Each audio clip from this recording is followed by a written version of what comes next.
ওম হ্রিম হ্রিম শ্রীম শ্রীম লক্ষ্মী বাসুদেবায় নমঃ।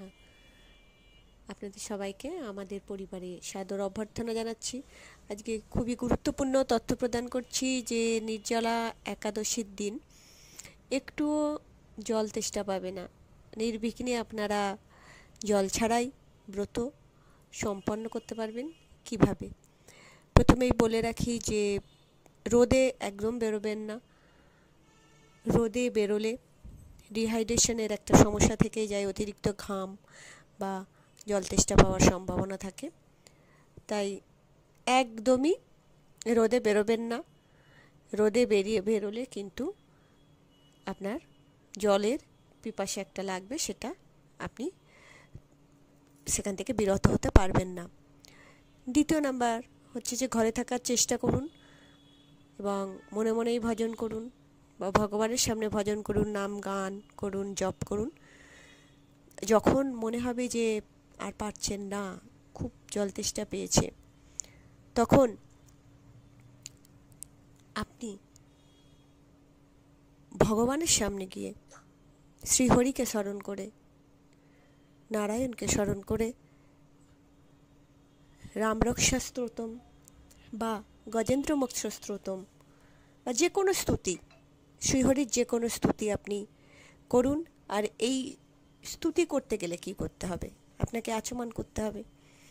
একটি নির্দিষ্ট আসনে বসে আপনাকে আচমন করতে হবে। আর আচমন করলে আপনি যে আচমন করছেন সেই যেই জলটুকুনি গ্রহণ করছেন তাতে কোনো অপরাধ হয় না, নির্জলা একাদশী ব্রত ভঙ্গ হয় না। তাই অবশ্যই স্তুতি করবেন। তা বারবার যে স্তুতি করবেন ঘন্টায় ঘন্টায় বা মিনিটে মিনিটে, তা কিন্তু নয়। যখন দেখছেন যে আর পারছেন না, শরীর মনের সাথে সাথ দিচ্ছে না, তখনই এটি করার চেষ্টা করুন। আলাদা একটা এনার্জি পাবেন। যখনই আপনি শ্রীহরির স্তুতি করবেন তখনই একটা আলাদা এনার্জি পাবেন এবং আপনি নির্বিঘ্নে নির্জলা একাদশী সুসম্পন্ন করতে পারবেন, সুষ্ঠুভাবে আপনি সম্পন্ন করতে পারবেন। এবারও বলবো যে আপনি মাথায় একটি সুতির কাপড় বেঁধে রাখুন, তাহলে আপনার আর জল তেষ্টা পাবে না। আপনি নির্বিঘ্নে নির্জলা একাদশী ব্রত সুসম্পন্ন করতে পারবেন। এবং যদি দেখেন যে খুবই কষ্টকর একটা পরিস্থিতির সৃষ্টি হয়েছে, আপনি পিপাসার্ত, খুব পিপাসা পেয়েছে, জল তেষ্টা পেয়েছে, নির্জলা একাদশী ভঙ্গ হয়ে যাবে, খুব কষ্ট পাচ্ছেন মনে মনে, তখন বলবো যে সুতির কাপড় একটু ভিজিয়ে, অল্প ছোট কাপড় নিয়ে ঠোঁটটা জাস্ট ভিজিয়ে নিন। কিন্তু জলটি গ্রহণ করবেন না, ঠোঁটটা আপনি ভিজিয়ে নেবেন।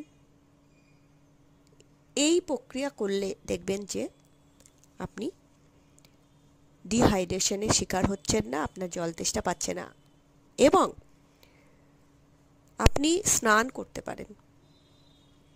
প্রচণ্ড দাবদাহ থেকে রক্ষা পাওয়ার জন্য, যেহেতু জ্যৈষ্ঠ মাসে শুক্লপক্ষ এই একাদশী, ভীমসেনী একাদশী বা পাণ্ডব একাদশী বা নির্জলা একাদশী, যে নামেই বলুন না কেন, স্বয়ং ভীমসেন, স্বয়ং ভীম প্রচণ্ড দাবদাহ থেকে, গরমের তাপপ্রবাহ থেকে, যদিও তখন এত তাপপ্রবাহ হতো না, তা হলেও তুলনামূলকভাবে তখনকার পরিস্থিতিতে সেই জ্যৈষ্ঠ মাসটা অতিরিক্ত গরমের শিকার হতো সবাই।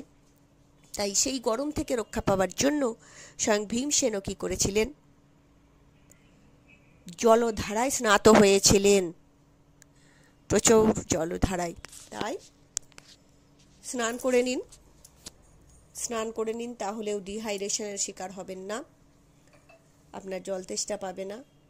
দেখবেন আপনি শুদ্ধ তো হয়েই গেলেন। এরপরে নাম জপ করুন, স্তুতি করুন ভগবানের, সারাদিনই নাম জপ করুন, ধর্মগ্রন্থ করুন।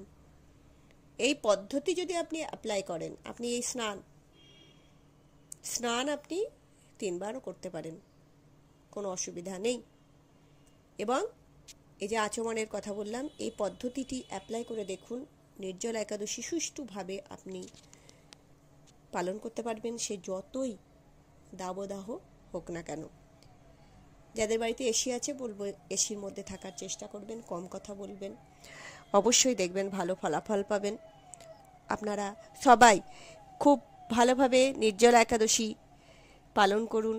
শ্রীহরি আপনাদের সেই ক্ষমতা দিন, আপনাদেরকে সেই অধিকার দিন, শ্রীহরি আপনাকে সে সাহস দিন এবং আপনি আপনার পরীক্ষায় উত্তীর্ণ হতে পারেন, এই কামনাই করব।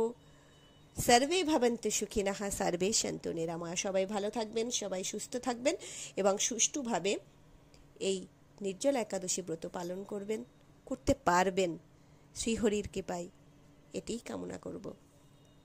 ওম হরি ওম।